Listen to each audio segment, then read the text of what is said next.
Tere, mina olen Ingrid Maadvere ja juttu tuleb andmekogumismeetoditest. Andmekogumismeetodid võib laias laastus jagada kaheks, kvantitatiivsed ja kvalitatiivsed. Kui kvantitatiivsete meetodite puhul on oluline kontrollida hüpoteesi, mis siis uurimisküsimuse käigus esitati, siis kvalitatiivsed andmekogumismeetodid kontrollivad eelkõige arusaamist ja tähendust. Kvantitatiivsete meetodite puhul on olulised arvud ja suur hulk, juhuslik valik ja enamasti vastavad need küsimusele, kui palju. Kvalitatiivsete puhul aga me saame enamasti sõnalisi tulemusi. Enamasti uuritavate hulk on väike, kindel valik ja need meetodid vastavad siis küsimusele, kuidas, milleks, mis. Järgnevalt väike ülevaade erinevatest andmekogumismeetoditest. Ma panin praegu siia sellele slaidile kirja ankeedi, eksperimendi, intervjuu, vaatluse, dokumendi analüüsi, aga tegelikult on neid meetodeid veel. Kõige levinum on ankeet. See on siis ankeet ehk küsitlus ja viiakse seda läbi siis selleks, et saada mingisuguseid andmeid kätte. Ja neid andmeid kogutakse kirjalikult. Enne kui me ankeeti koostama hakkame, siis tuleb läbi mõelda ka ankeedi koostamise etapid. Mida me soovime teada saada, siis mis saab olema meie valim, kes siis meie ankeeti täitma hakkavad. Siis tuleks koostada ankeet. Kindlasti tuleks ankeeti katsetada paari tuttava peal, sest siis tulevad välja kõik sellised vead, millele ankeedi koostaja ei osanud isegi mõelda. Siis parandada ankeet ja viia siis läbi ankeetküsitlus nende inimeste hulgas, kelle hulgas oli plaanitud seda teha. Ankeedi puhul võib ka rääkida ankeedi struktuurist ja ma panin siia tegelikult 2 erinevat lähenemist sellele. Kindlasti peab olema ankeedil sissejuhatus, kindlasti peab tal olema lõpus tänusõnad, aga nüüd, kui ma ankeedis siis küsimusi koostan, siis need küsimused peaks olema niimoodi teemaplokkidesse jagatud. Aga lisaks sellele me alati ju ka küsime selliseid demograafilisi andmeid, et kui vana või missuguse ankeedi täitja on. Ja nende puhul on nüüd 2 lähenemist. Üks koolkond ütleb, et need sellised vastaja andmed peaksid olema ankeedi lõpus, teised jälle ütlevad, et need võiksid olla ankeedi alguses, nii et siin on valik teie. Mida see sissejuhatus siis peaks sisaldama? Pöördumist, andmeid uurija kohta, andmeid uuringu kohta, siis seda, et tagatakse anonüümsus ja ka tänusõnu, et inimene, kes ankeeti täidab, selle töö siis üldse ette võtab. Ma panin siia ühe näite ka, et näiteks, et lugupeetud, kui ankeet on nüüd mõeldud 10. klassi õpilastele, et lugupeetud 10. klassi õpilane, olen 10. X klassi õpilane Helikopter Gustav Adolfi gümnaasiumist ning soovin oma uurimistöös välja selgitada 10. klassi õpilaste lugemisharjumusi. Kõik saadud vastused kasutatakse anonüümselt. Tänan ette koostöö eest. Järgneval slaidil on meil siis näha näiteid erinevatest küsimustest, mis võivad ühes ankeedis olla. Siin on nüüd näha need, vasakul pool on siis näha need demograafilised küsimused, kus ma siis küsin, et mis sugu on vastaja, kui vana ta on.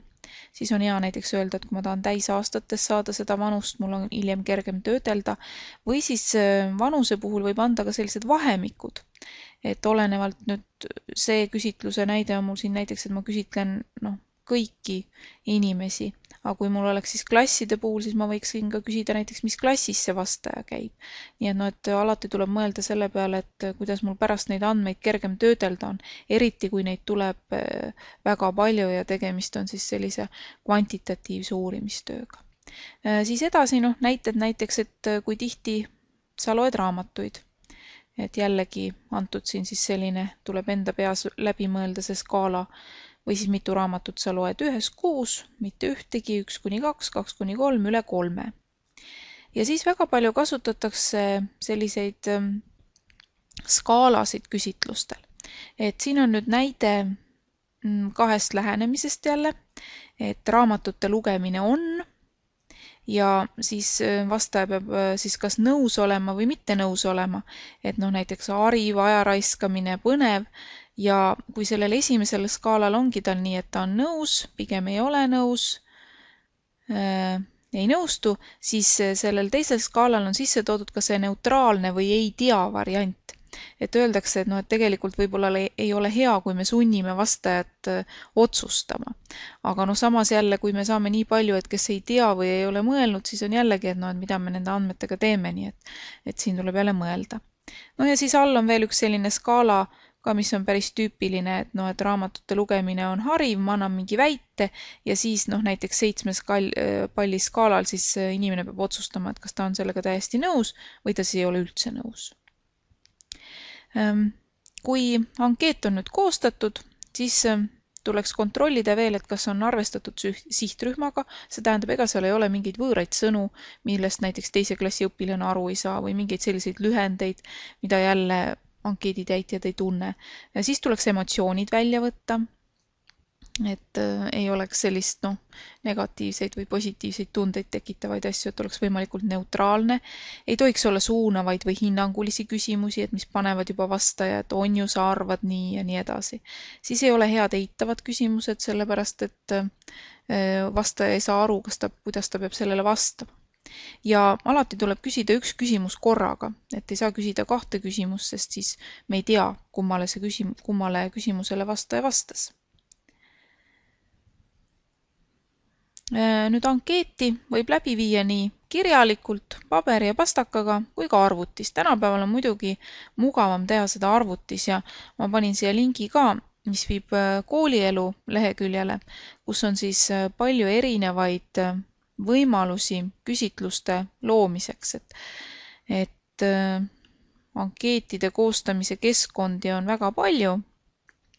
Ja siin on siis väike näide sellest, et võib-olla kõige levinum ja rohkem kasutatud praegusel hetkel on Google Docs vorm. Järgmine andmekogumismeetod, eksperiment ehk katse, on siis uurimismeetod, mille käigus kontrollitakse püstitatud hüpoteesi, luues ise vajalikud tingimused muude muutujate kontrolli all hoidmiseks. See on siis Wikipedia definitsioon. Ja katse võib olla laboratoorne, see tähendab, et ma siis toon katseisikut kuhugi spetsiaalsesse ruumi ja loon tingimused ja nad on sellest teadlikud, või siis loomulik, et see toimub kusagil loomulikus selle objekti või isiku jaoks loomulikus keskkonnas. Ja mõned näited katsetest. Näiteks siis ühe grupi eksperiment. Kujutame ette, et ma tahan kasvatada tomateid ja vaadata siis, kuidas kastmine mõjub või ei mõjuta siis tomati kasvamist. Et näiteks üks minu versioon on, et näiteks et ei peagi peenraid kasvama, et nad kasvavad ka ilma üles.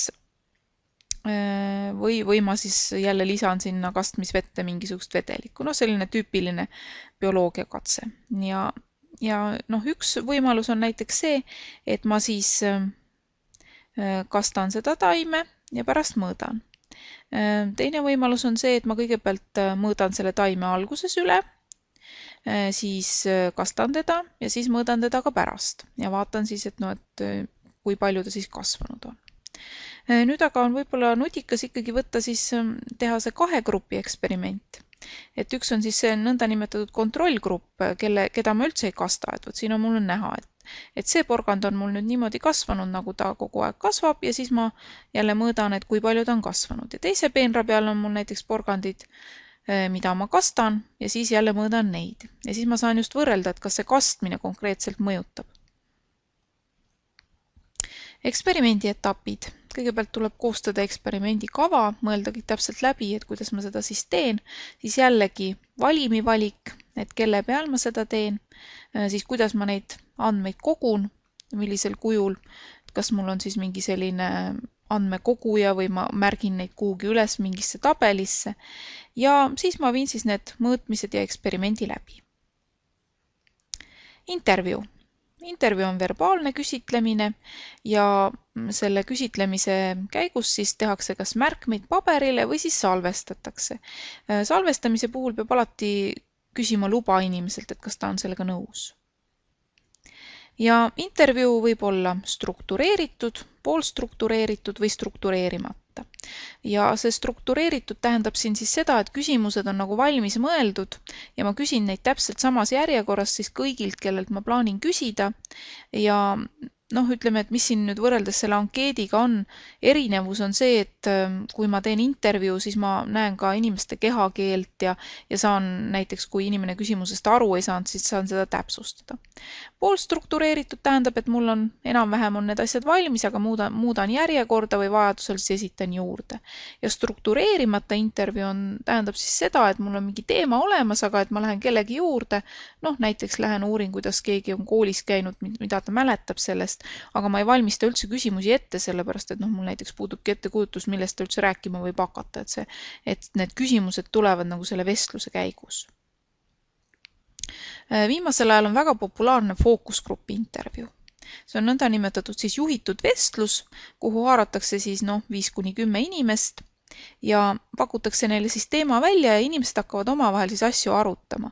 Ja mõte on selles, et niimoodi koos omavahel arutades tegelikult tekib veel rohkem mõtteid ja ideid ja inimesed nagu käivitavad üksteist.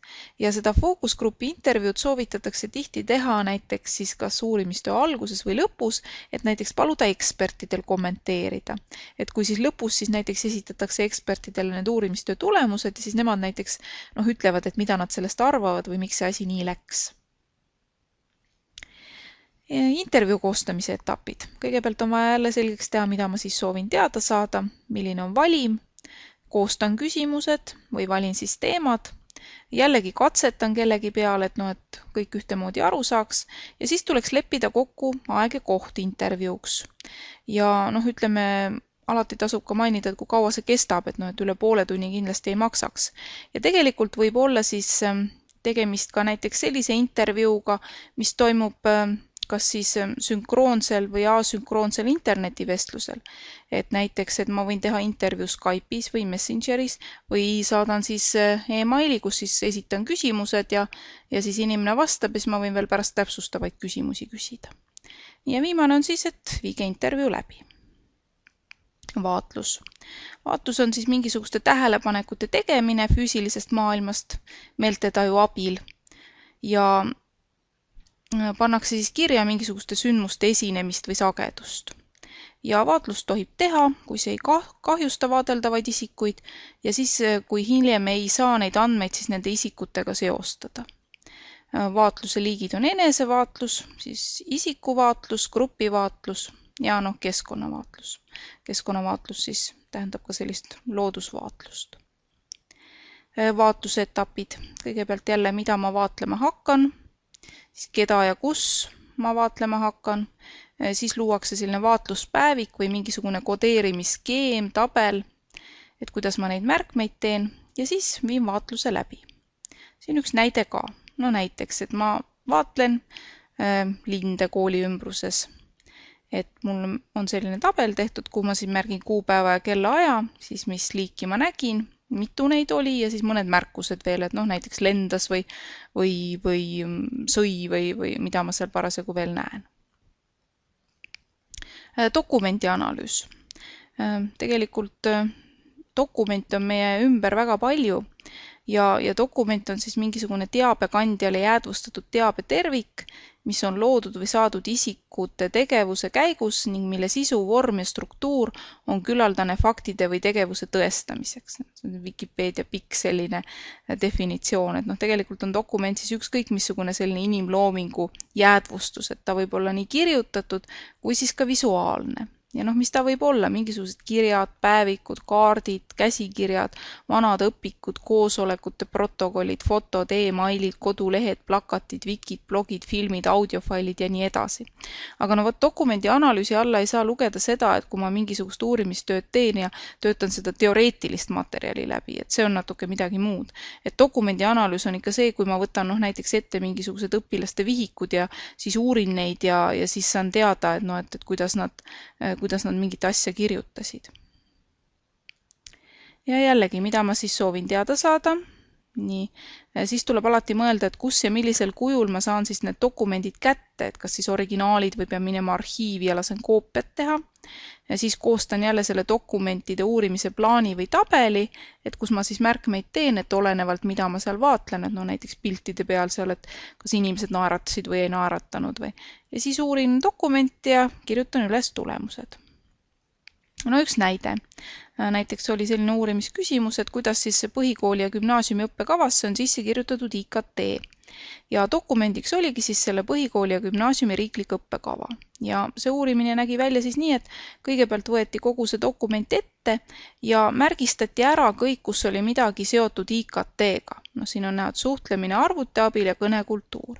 Kui need olid kõik, see oli ära tehtud, siis pandi kõik ühte tabelisse kohta kokku, kus üritati siis natuke struktureerida seda, et mingit süsteemi luua. Ja lõpuks sündis siis sellest üks selline tabel, kus on siis täpselt näha, et kus, millisel kujul see IKT siis seal esines. Nii et näete, et sellise päris suure töö tulemuseks võib olla lihtsalt üks väike tabel. Nii, aga siin on veel nüüd lisaks hulk materjale, et kes tahavad andmekogumismeetoditega veel lähemalt tutvuda, siis jõudu teile. Nii, aga põnevaid andmeid!